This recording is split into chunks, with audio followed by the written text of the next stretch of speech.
Hey everyone, it is Grant Winsauer and Jack Rody. back here on the Bear Clawcast. Today we'll be going over the Bears yet again. Another painful loss, 20-19, last second because of a blocked field goal. Thomas Brown's debut as the Bears OC. Of all the coaches that have been fired, why isn't Chris Morgan on that list? Caleb Williams' stats when the Packers blitzed him, and how Flus has proceeded to lose six the last 6 games when they've had a 95% chance of winning. But before we get into all of that, we would like to remind everyone to like, comment, and subscribe to the Bear Clawcast on YouTube and Apple Podcast. So let's get into it. To surprised a lot of Bears fans. The Bears were actually in the Packers game the whole time. The Bears had a dominant run game with DeAndre Swift having 14 carries for 71 yards and a touchdown. On top of that, Caleb Williams had 9 rushes for 70 yards, along with 231 passing yards. He didn't have any passing touchdowns, but he didn't need to because we were in the game the whole time, and Caleb had the chance to lead the Bears to a game-winning field goal. But with 45 seconds on the clock, Matty Eberflus decided to not run another play and go for a 46-yard field goal that was blocked. If the Bears decided to run one more play and even get 2 or 3 yards closer, there's a chance that the Packers don't block the kick and the Bears break the 10-game curse and beat the Packers. How upset were you after that block kick happened? And if you were hypothetically the head coach of the Bears, would you have ran another play? Yeah, I just when you think you're out on this team, I was sitting there, heart beating out of my chest, like literally at the edge of my seat. But something in the back of my mind told me there was a chance something was going to go wrong just because we're the Bears. And I think a lot of Bears fans out there probably share the same sentiment when they were getting ready for Uh that huh. play to happen. I definitely would have run another play. I wouldn't have thrown the ball because you never want to take a I sack would in have that ran the situation, ball too. but run the ball. I think it was the Chargers game that they Yes.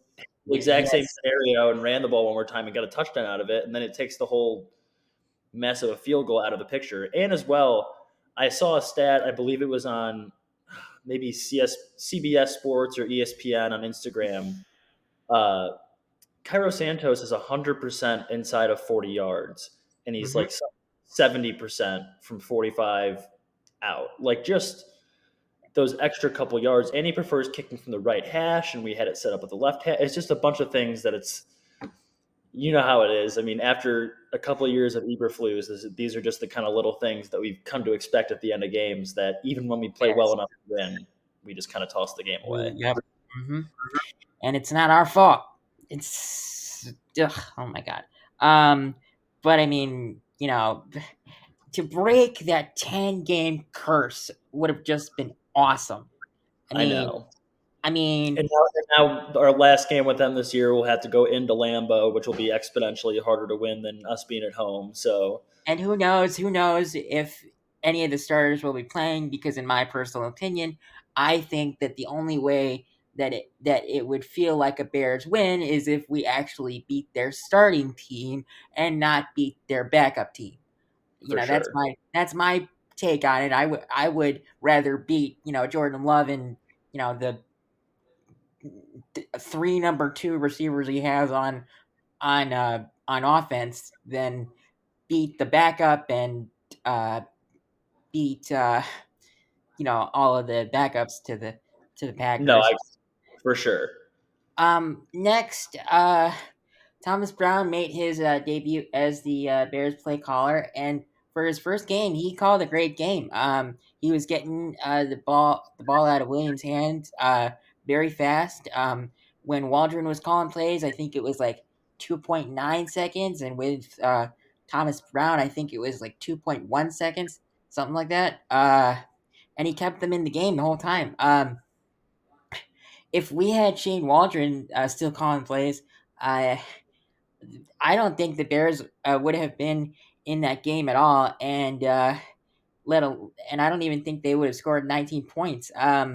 Brown used the run game to set up the pass game, and both aspects of the game were great. The Bears had somewhere around 160 total rushing yards and 231 passing yards. Waldron was the problem on offense, and that problem has been fixed. But there's still one massive problem that the Bears have that we unfortunately will not get rid of until the end of the season.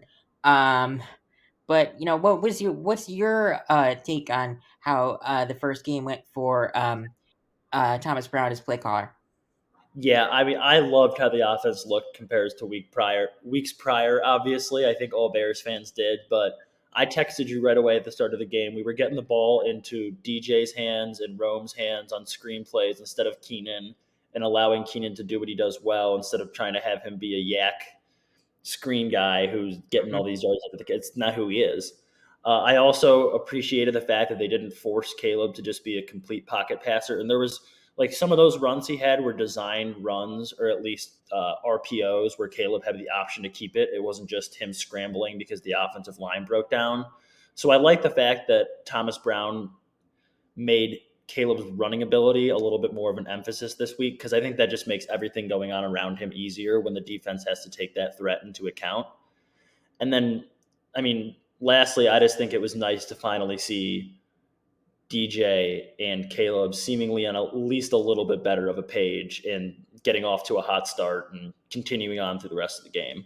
Sadly, there we still did not score first quarter points, but I'm gonna take scoring 19 against the Packers. I mean that's pretty hard, I mean, because the offense played well enough for them to win the game. yes, it was the head coach's fault that lost them the game. It wasn't any aspect of offense or defense.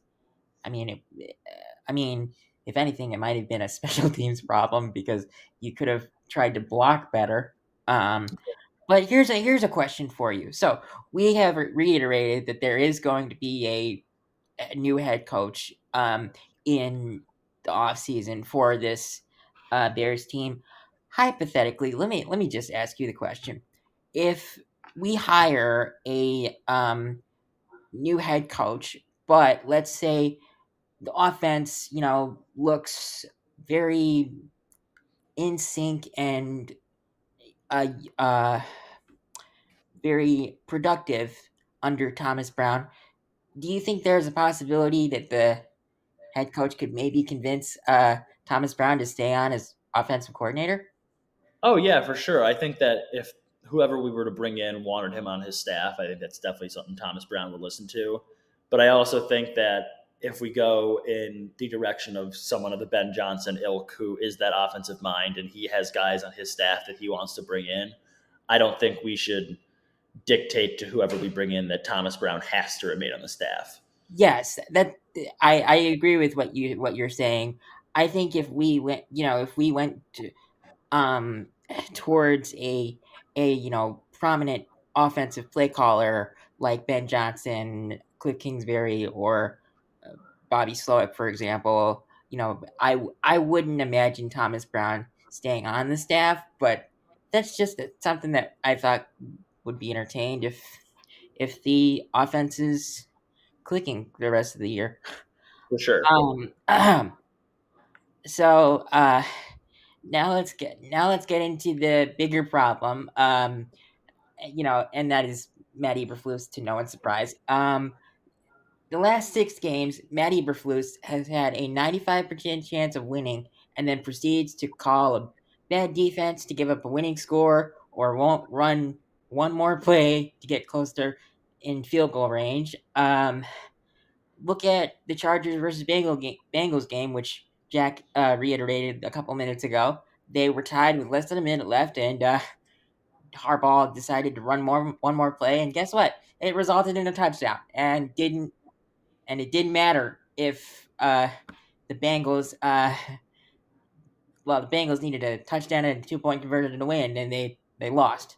Now, I'm not saying that if Flus did this, that would have been the result, but at least have the courage to try.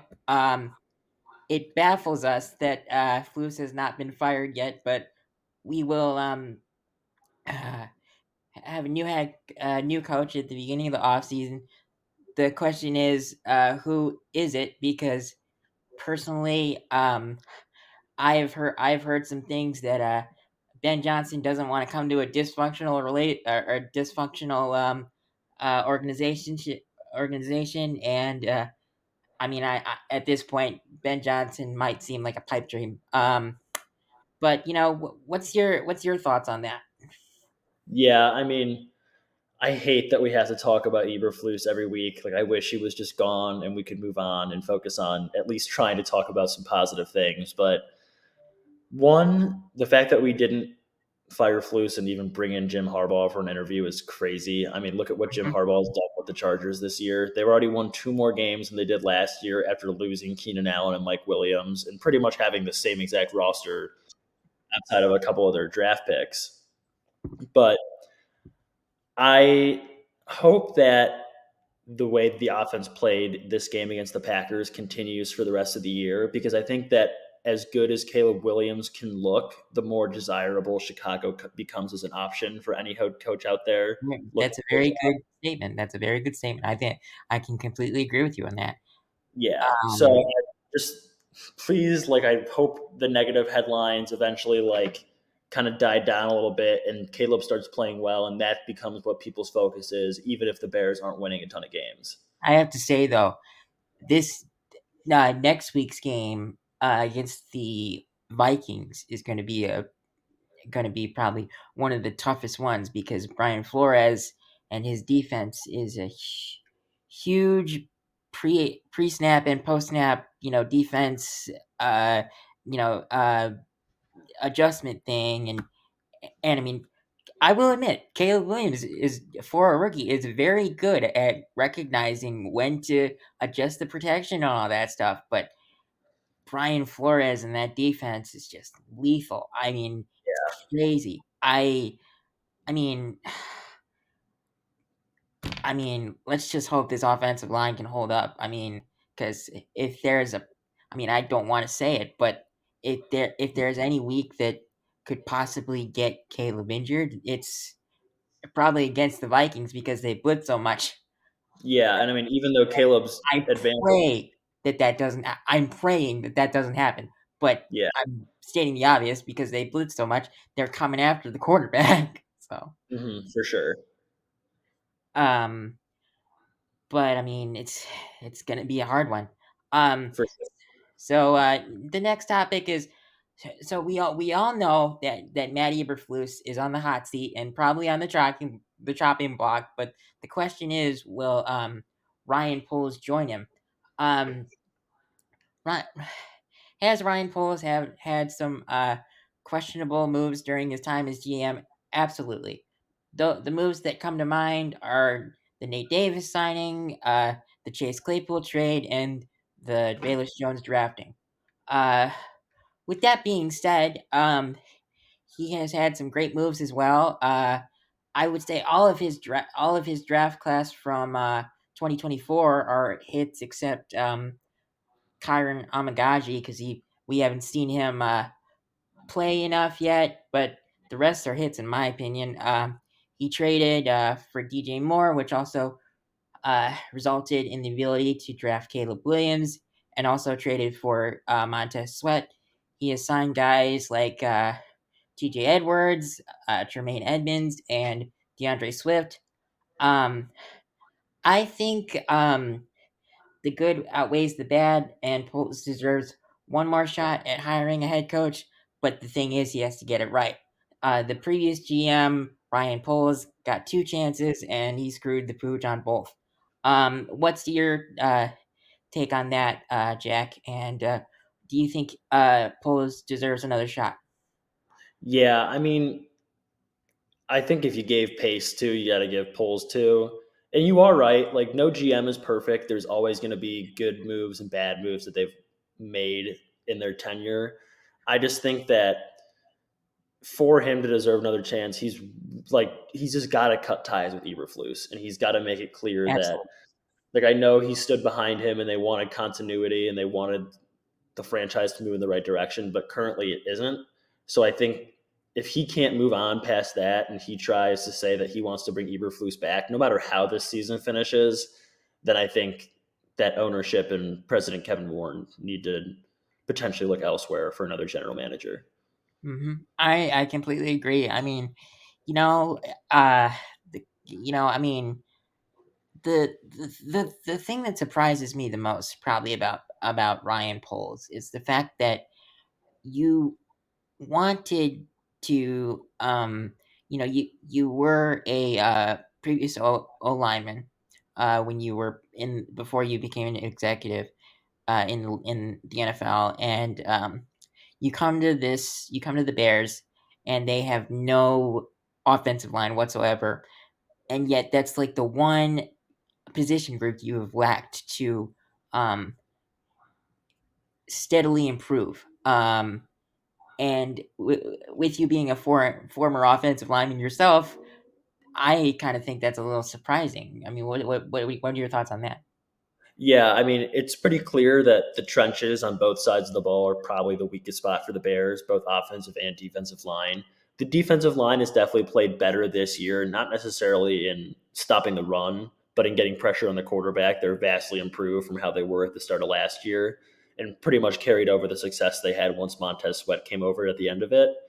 But the offensive line, I mean, he's tried, I guess. We drafted Darnell Wright, the Nate Davis signing. He tried to make a deal for a guy he thought would be an impact player, and it just so happens that none of it has really worked out. Like I know he has that infatuation with Ryan Bates, and he tried to get him multiple times, and finally got him this offseason, but he hasn't been exactly stellar. So Hmm. it's just a lot of fringe moves that none have really hit on yet, outside of Darnell Wright, but that's not a fringe move; it's a top 10 draft pick. So I Right. think going forward, the Bears are just going to have to invest a little bit more high draft capital or top end free agent money towards offensive line Yeah. because it's an Yeah. I mean, issue. I can completely agree. I wouldn't be surprised if the Bears were to. I mean, if I could tell them what to do, I would say, so what? They'd probably have, I think they have around $75 million in cap space right now, without making cuts at the before free agency. So you probably could get maybe another 10 to 20 million. I would say spend 60% on trying to get offensive linemen to come here. One person that will probably be a free agent because of the amount of investments they've already made to the offensive line is Trey Smith, and Trey Smith uh, was drafted by Ryan Poles and the Chiefs. So maybe just give him a call and say, "Hey, I'll give you uh, 4 years for $80 million or something to block for Caleb Williams. Do you want to play for the Bears?" I mean, I would accept that money, but if that were to happen? What would your reaction be? Yeah, I mean, just anything we can get in the offensive line, I'd be happy with. Yeah, Like, just make some type of move. Like, you can't go without addressing it for another offseason. the problem is the problem that I think is going on with Ryan Poles and the lack of uh, investment in the offensive line is there haven't been many like stellar young offensive linemen in free agency the past couple of years. Hmm. The first year he basically signed no one because we had no money. Then the year that he finally has money, he decides to build the defense instead of the offense, and then last year he decides to invest in playmakers and not the trenches, which I would have I would have done a little bit of both in my opinion. I would have probably maybe based on his production, I would have probably stayed away from Keenan Allen and tried to get an offensive lineman for 20 million rather than Keenan Allen because he hasn't done much. Or just or just draft an offensive lineman in the fourth round with the pick you gave away. Yeah, that's true. But hopefully the offensive line will finally be taken care of this offseason. That's our hope. Um, so Ca- Caleb Williams had a great game on Sunday. Despite the loss, he completed 23 of 31 passes for 231 yards, along with 70 uh, uh, yards with his legs. The balls were coming out of his hands fast, and he was throwing the ball down the field. The Bears probably won't be fighting for a playoff spot. So for the remainder of the season, should be solely focused on Williams' development, and his game on Sunday was a perfect start. Now Caleb just has to build on that, and with this being under with this being the second week under Thomas Brown, with more time to get used to the newer playbook, I think he can build on this performance. Now the question is, how um, how will he play against the Vikings? Because like we said, the Vikings are a blitz heavy defense. But let's actually go into that. Williams was blitzed 12 times against the Packers, and during those times, Caleb Williams had a 94.5 PFF grade, a 92 pass grade, 8 out of 10 completions, 87 yards, uh, 1 uh, BTT, which I don't know what that means, and a 90% adjusted accuracy, which I think are pretty great stats. What are your thoughts on that, Jack? Yeah, I mean, this was definitely the most impressed I've been with Caleb in a game against a good defense. The Packers have had an objectively pretty good defense this year, and I thought that Caleb looked very calm and composed and like he knew what he wanted to do with the football today. I think that a lot of the stuff around Caleb has been talking about, well, oh, he's not getting away with the stuff he did in college and the pros, but I think I mean, part of it, yeah, he was probably able to hold the ball in the pocket for a little bit longer. But the last couple of weeks, we really hadn't even seen Caleb getting out of the pocket. He was just holding the ball there and sitting and waiting for something to come open. So I think this game, he did a great job of looking for his first or second read. And if it wasn't there, moving out of the pocket and still looking to throw. But when it wasn't there, just taking off. And I thought this was the first time we've really seen Caleb look like he was playing without really thinking too hard about what was going on around him and just letting his natural ability take over. Yeah, I mean, I can say that, aside from maybe, I can't say that I think this is the best game that Caleb has looked like a pro. I can't say against the Jaguars, because they're the worst team in the Yeah, NFL. and And that's why I said good defense, just because, like, yeah, the Jags game was great, but they're not good. yeah, yeah, someone who's playing against the worst defense in the history of the league right now, you're gonna get 250, 4 touchdowns, and no interceptions. But when you play against a defense like the Packers, and you get, you know a total of 300 yards, all purpose, that's a pretty big accomplishment, especially against your arch nemesis rival. So I'll take that. I'll take that over a win against the Jaguars. For sure.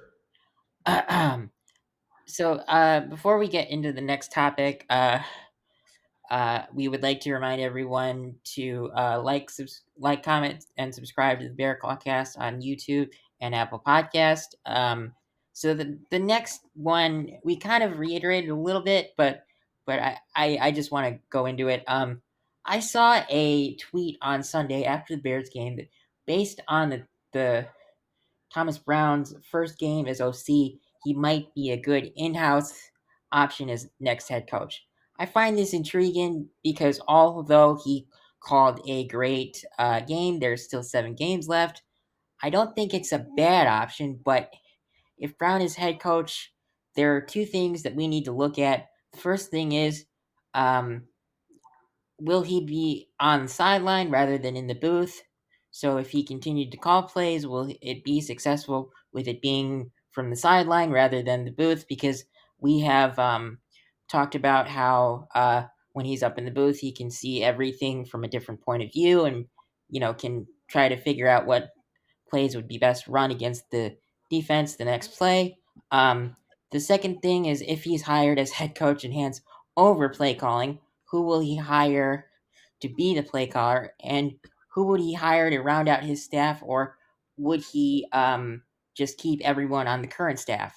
Now, let me be clear. I don't think that Brown will be hired as head coach, but I saw an article talking about it as a possibility. So, just giving our 2 cents on it. I mean, what are your thoughts on that, Jack? Would you at least entertain the idea? I don't know. Yeah, I mean, like you said, there's 7 games left, and there's a lot of time to evaluate how Caleb looks from this point on in the season, all the way up until the end of it. And I think it's just a bad decision making process to close your mind to any candidate. So, especially one that you have in house and is doing things with the roster you're going to have back next year. So, if the team goes out and despite wins and losses, the offense looks like it's continually improving and Caleb looks like he's flourishing, I think it would be silly not to consider Thomas Brown as a head coaching option. Do I think that'll happen? I don't know. Like we've talked about time and time again, the end of your schedule is brutal, and there's a chance that this game provides tape to other teams on what the Bears are going to be doing differently under Thomas Brown, and that defenses adjust to it these next couple of weeks. But I think that at least after game one, I would have said before game one, that's the stupidest thing possible. But the way the offense looked, I would say, hey, got to consider it. So it's at least moving in a positive direction after 1 week of Thomas Brown calling plays. Sure, sure. And if you were Thomas Brown, would you keep everyone on this staff, or would you want to build your own staff? I would definitely want to build my own staff. I think that's definitely the That's preferred option. probably what I would do too. I mean, possibly the only guy that I would possibly keep would probably be um, Eric Washington, just because Mhm. he's very good at developing defensive linemen, and he can call a defense, and he uh, so maybe just promote him. But again, I would build my own staff. So our final topic, uh, and I should credit this to my dad, is a discussion about our offensive line coach, Chris Morgan. Chris Morgan has been on the offensive or been the offensive line coach ever since Eberflus was hired, and he was the only coach they kept when the Bears decided to rebuild their whole offensive staff. It was surprising that Morgan was kept, in my opinion, because he hasn't done the best of jobs with the offensive line, and they also hired um, Luke Steckel to be the offensive line, the assistant offensive line coach. And let me just say, if you need an assistant offensive line coach, you're not doing a very good job as the head offensive line coach. I'm surprised he has stuck around this long with how many coaches that have been fired or walked away from this team. Um, what are your thoughts on that, Jack? Yeah, I mean, you're right. I don't know how he stuck around after several or now three different offensive coordinators Three now, as different well as offensive coordinators. I think 8 coaches have been let go of this coaching staff, like, it's in like the total. offensive line has been consistently the weakest part of this team. So it just like, why is he the one guy who stuck around? I honestly hadn't given it too much thought up until you mentioned it yesterday, but it really just does make no sense. And he must just be one of Eberflus's guys that he likes having around because Mhm. there's no other explanation for why he's still there. Yeah, I mean, when you have an offense when you need an assistant offensive line coach, it's pretty evident that you're not great at your job. So, I mean, Yeah, what what I mean, obviously Eberflus is okay with firing guys, because he let go of well, he let uh Alan Williams walk. He fired their running backs coach. I can't think of his name. I think it was like, oh wait, no, it was David Walker or something like that. And then he fires Shane Waldron and everyone from the previous coaching staff. So he's let go of guys. What Yeah, stopping you from doing it with this guy? Is he your brother or something? I mean, maybe he's got some dirt on him. Who knows? maybe. Um, so I think that's going to be our post game episode for you guys. We will not be having a pregame podcast for the Vikings game, as it will be the start of our Thanksgiving break, and we will be spending some time with our families. With that being said, we will still have a couple episodes for you guys. We'll have the post game episode for the Vikings game, then the pregame episode for the Bears versus Lions, and then we'll have the post game episode for that probably on that Saturday, because we will need some time to recover from all the delicious Thanksgiving food. But yeah, that's going to be our podcast for today. And for the final time, we would like to just remind everyone to like, comment, and subscribe to the Bear Clawcast on YouTube and Apple Podcasts, so we can bring you the best Bears news possible. Yeah, I think that's going to be it. All right. Have a good Thanksgiving, everybody. Grant, have a great Thanksgiving. Yep, you as well.